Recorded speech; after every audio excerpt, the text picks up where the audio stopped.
जब हजरत नूह अलैहिस्सलाम अल्लाह के हुक्म से कश्ती बना रहे थे, हर रोज एक बूढ़ी मोमना औरत अपनी एक छोटी सी गठरी उठाकर उनके पास आती। वो कहती, ए अल्लाह के नबी, कश्ती कब रवाना होगी? नूह अलैहिस्सलाम मुस्कुराकर फरमाते, अभी देर है, वक्त आने दो। वो औरत वहीं बैठी रहती, पूरा दिन इंतजार करती और फिर शाम होते ही वापस चली जाती। ये सिलसिला कई दिनों तक चलता रहा। एक दिन हजरत नूह अलैहिस्सलाम ने उस बूढ़ी औरत से कहा, ए बूढ़ी अम्मा, जब जाने का वक्त आएगा तुझे बता दिया जाएगा। वो औरत सर झुकाकर चल दी, लेकिन दिल में ये यकीन लेकर बैठ गई कि जब कश्ती चलेगी नबी मुझे जरूर बुलाएंगे। वक्त गुजरता गया, फिर अल्लाह का अजाब आ गया। जमीन पर बारिश का तूफान आया, पानी हर तरफ फैल गया और नूह अलैहिस्सलाम की कश्ती रवाना हो गई। लेकिन नूह अलैहिस्सलाम उस औरत को बुलाना भूल गए। एक नबी से भूल? जी हाँ, ज़ाहिरी तौर पर ऐसा ही हुआ। तूफान थम गया, समुंदर की लहरें रुक गईं। कुछ वक्त बाद हजरत नूह अलैहिस्सलाम के दिल में आया कि चलकर उस शहर को देखा जाए जहाँ से सब कुछ शुरू हुआ था। वो अपनी कश्ती से उतरे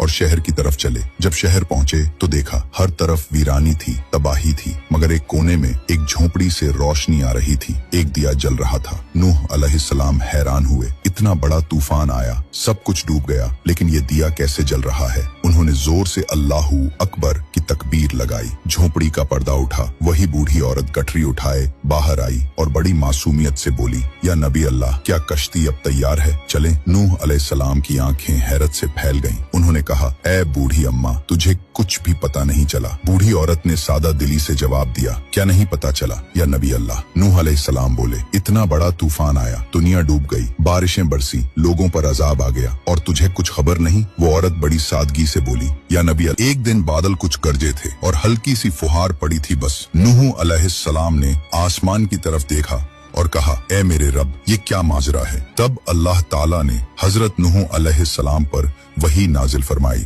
ए मेरे प्यारे नबी, इस औरत के दिल में तुम्हारी मोहब्बत थी और तुमने उससे वादा किया था कि जब कश्ती रवाना होगी तुम उसे ले चलोगे। तुम अपने वादे को भूल गए, लेकिन मैं रब्बुल आलमीन तुम्हारे वादे का भी जिम्मेदार हूँ। मैंने अपने अजाब को उस तक पहुंचने ही नहीं दिया। उसे एहसास तक नहीं हुआ कि कैसा अजाब आया और चला भी गया। इमाम सज्जाद अलैहिस्सलाम ने जब ये वाकया बयान किया तो अपने पास बैठे मोमिनों से फरमाया, ए मोमिनों, इस हदीस को क़यामत तक के मोमिनों तक पहुंचाना तुम पर वाजिब है। उन्हें बता दो, जो हमसे मोहब्बत करेगा क़यामत का अजाब जरूर आएगा, लेकिन जिस तरह उस मोमिन औरत को पता नहीं चला, हमारे मोमिनों को भी एहसास नहीं होगा कि कब क़यामत आई और कब गुजर गई। सबक थे, अल्लाह ताला अपने नेक बंदों की मोहब्बत का बदला कभी जाया नहीं करता।